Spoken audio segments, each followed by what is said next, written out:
Pour Édouard Philippe, maire du Havre, le déblocage du centre technique communal est justifié par l'accumulation des ordures et le risque de voir se multiplier les nuisances liées au rat et goéland. Depuis le 7 mars 2023, les salariés du centre technique communautaire du Havre sont en grève pour protester contre la réforme des retraites. Résultat, des poubelles se sont accumulées dans les rues du Havre et de Sainte-Adresse. Les forces de l'ordre ont débloqué le site ce matin jusqu'au vendredi 31 mars 2023 où la police est intervenue au petit matin pour débloquer le centre et ainsi reprendre le ramassage des ordures. Une situation vécue un peu comme une douche froide pour les grévistes. Les premières collectes ont donc été réalisées le matin dans la ville haute, et cet après-midi dans la ville basse.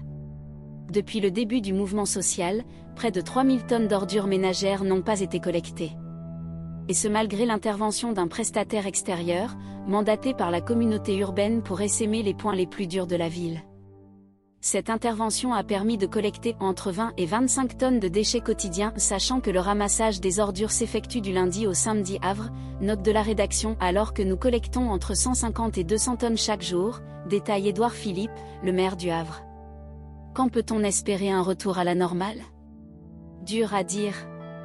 Ce ne sera pas immédiat, tout dépendra du nombre de personnes qui reprendront le travail également.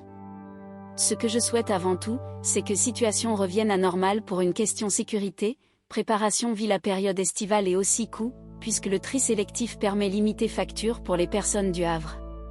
Édouard Philippe, maire du Havre, sait devant la gravité du sujet et après avoir discuté avec les syndicats que la décision a été prise de débloquer le centre technique communautaire en coordination avec l'État, rappelle Édouard Philippe. Et s'il ne remet pas en cause le droit de grève que nous respectons, le blocage est illégal selon lui, tout en rappelant aussi les dégradations commises sur l'espace public. Et de remettre une pièce dans la machine, s'il y a des gens qui veulent faire grève, je l'entends.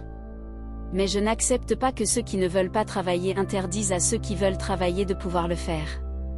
Concernant les discussions entamées avec les syndicats, ces derniers assurent le contraire. Il n'y a pas eu rencontre avec Édouard Philippe depuis le début la contestation, note de la rédaction, confirme Nadia Pizio, pour la CGT territoriale on a envoyé le préavis grève et on n'avait pas rendez-vous. Vous.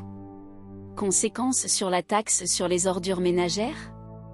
À Nantes, où la collecte des ordures n'est plus effectuée depuis le 7 mars, l'opposition municipale a demandé le remboursement de la taxe d'enlèvement des ordures ménagères, justifiant que les habitants n'ont pas à payer un service public qui n'est pas efficace. Et le Havre? Cette question n'est à l'ordre jour pour moment, confirme le maire du Havre et président de la communauté urbaine, je ne suis pas tout sur cette ligne car je ne sais quand conflit s'arrêtera.